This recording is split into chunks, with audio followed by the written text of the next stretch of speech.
those of us who support St. Augustine believe there is a overt attempt to strengthen archdiocesan schools at the death of St. Augustine High School. And we feel that, we believe that we have never had support from the other dioceses, and suddenly we see an attack on St. Mary's now, accusing them of mismanaging funds. And so we believe all of this is somehow to strengthen the traditional white institutions that are governed by the Catholic Church to the demise of the black institution. That's the way we feel. Now, we have no reason not to feel that way because the history of the Catholic Church as it relates to African Americans. And I don't know if you want to respond to that, because it is our feeling that there's a concerted attempt to close St. Augustine High School, which we believe is the flagship of the Josephites. There are different ways to answer those questions. I mean, we have been, in many ways, damned with faint praise. You know, I don't need anyone to tell us that they esteem the legacy of St. Augustine High School, because you know what, we esteem the legacy of St. Augustine High School because we are it, we live it. It's part of who we are. But what we have to do, every time a blow comes, we are the ones who have to put up the shield. We are the ones who have to protect and to defend ourselves. We wouldn't be having this conversation if there weren't blows. And it is not difficult. It is not difficult to identify where those blows are coming from. Are they coming from our parents? No. Are they coming from our students? No.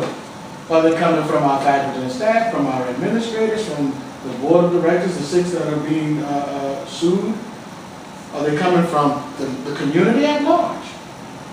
Those blows are not coming from any of those sources. No. And then to move out of the metaphor and back into the reality, what is the ultimate impact? You're talking about closing the schools. Well, the school can be closed in many ways.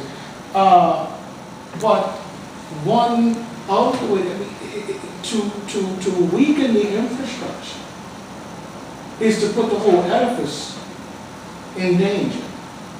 You know, literally, Judge J. Zaney has eviscerated the brain trust of St. Augustine High School. We don't have 6 directors and stability, not because of even the Josephites, but because Judge Zaney made a decision that those 6 men were inconsequential to the governance of St. Augustine High School. He doesn't know who those men are. He heard about it and still made his decision. So de facto, he is the governor of St. Augustine High School. But there is no institution, white or black, that can sustain the removal of the command center. No. That's how dictators protect themselves, even with their own. They come, when they begin to get paranoid, what do? They take their closest advisors and eliminate them to bring in a new crop of loyal but ever more fearful advisors, but not more competent. So the beauty of St. Augustine is that in the midst of this, we have seen the community say, no, we're not buying into this. We're not going to let this happen. For the most part. Are there going to be elements of the community that are willing to compromise, to go along, to get along? You know, people forget, we're here in New Orleans. What was the ultimate destination for being sold down the river? They came to New Orleans. Right. This was the last stop on the Mississippi journey of those who have been betrayed up north, for at least further north. That doesn't surprise us. That doesn't surprise us. So, again, a legitimate question to be raised, and I think there are insightful ways to answer and to evaluate that. I think the community worries about you. All of us know that you have placed St. Augustine on better financial ground better academic grounds, better athletic grounds, all of the things that St. Augustine is traditionally known for in your 6 or 7 years, 10 years. We don't want to lose you, but at the same time, there's some reality. So could you tell our listeners about your future, what you think, or you don't have, or you don't know? I mean, it's important. I think they want, everybody asks me. There's a St. Augustine graduate and sort of a high-profile St. Augustine. They say, well, Dwight, what about Father Raphael? Is he going to stay? Is he going to go? Is he going to stay a priest? Is he going to leave the priesthood? What is he going to do? Do you want to respond to that now? Sure. Okay, go ahead. No, first of all, just to the first part of it, we have brought about all those changes in St. Augustine. Right. And I hope the football team proves that. Yes, so I don't know. We'll say basketball chance. We have done this. We have done it. I've just been fortunate enough to be put in the position, you know, to be put in a position where I can sort of facilitate, bring Purple Knight supporters, alumni, family, friends from different walks of life together. You've been a part of these conversations, sure. and we're talking to each other in new ways, and we're disagreeing with each other, right. but we're all for the good of the school. You and I have had disagreements, but that hasn't stopped us from moving forward. I think one of the most beautiful, meaningful awards I ever received was the Father Charles Hall Distinguished Alumni Award that the Alumni Advisory Board gives every year at homecoming.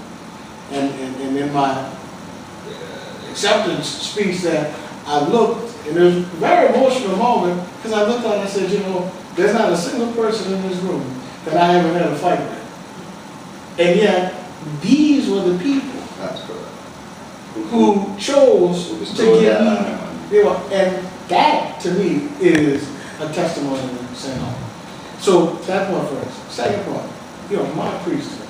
There is nothing more meaningful to me than my priesthood. And I'm actually glad you asked the question.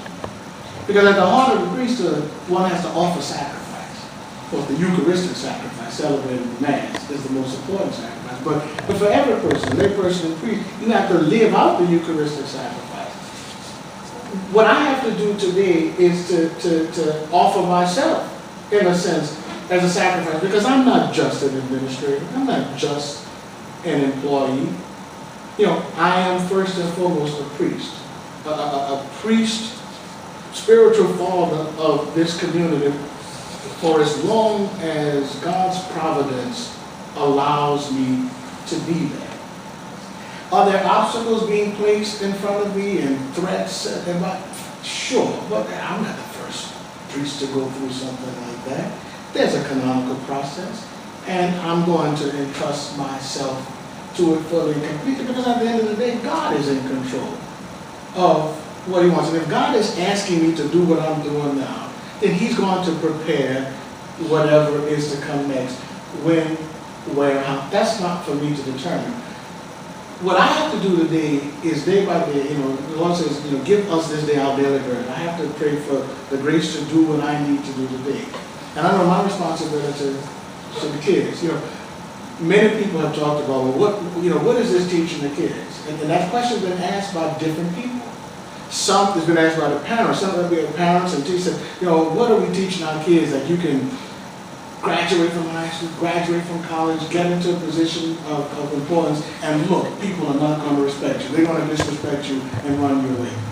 That may be a lesson taught. People, you know, some have said, the former superior, that, oh, I'm teaching with bad examples because I'm being disobedient. Others have said, oh, you know, he's put people out of school, he's hired people before, why is he not accepting it for himself? And so, and then all of those are legitimate questions, legitimately asked. And there is an answer to them.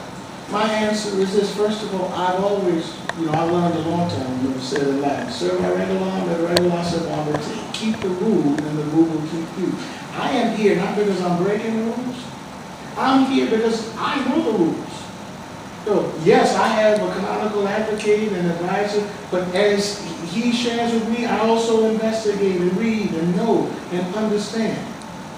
And so as long as I am playing by the rules, then I am living in accordance with my conscience and in accordance with the conscientious decision I made to become a Josephite and to live not by the whims of a superior, but to live according to the prescripts of the constitutions and directorate of my society.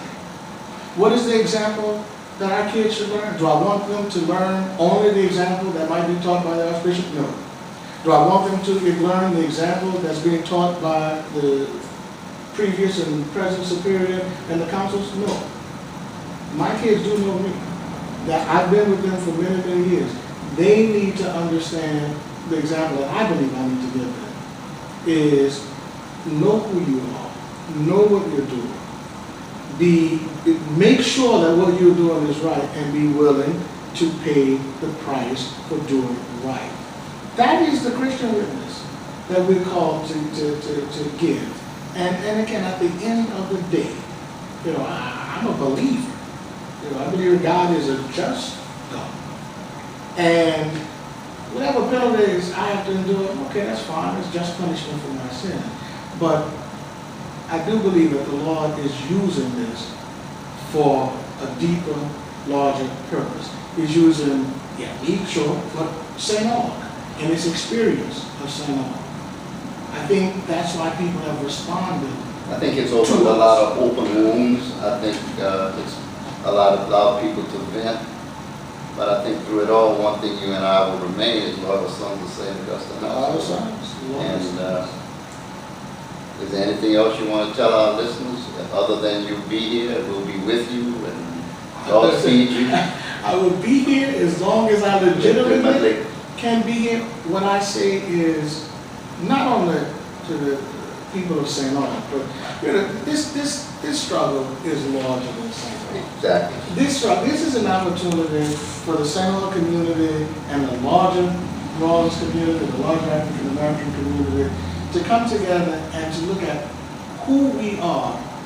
Where are we in our city today? What is our responsibility to our children? What are we going to do? What are we willing to sacrifice to make sure that our children have the tools that they need and are in the environment that they are to be in? Are we willing to make those sacrifices? Are we willing to come together even when we might disagree on other things? That's something that we would share. Let us use this as an opportunity for all of us to be changed for the better, to have a greater sense of what we need to do as a community to make sure that, yes, we are respected, our intelligence, our expertise, our professionalism, our voice, and to make sure that we are full participants in this city, in the society in which we live, so that those who are responsible, who we are responsible for, we make sure that we are giving them everything they need. And then, of course, as everyone, we have to pray. You know, this is a breach within the local religious community, the Catholic community, but that's okay. You know, at the heart of our faith is the cross. The cross is forgiveness of sins. We're all sinners. We all need to seek forgiveness. But forgiveness can only be found in the truth. We all have to tell the truth to each other in order to experience the authentic healing that we need and to get to real peace. Peace is when there is true harmony, not merely restraint of the weak by the powerful, but harmony, because justice and order obtained. So that's a reminder. Thank you very much. Thank you.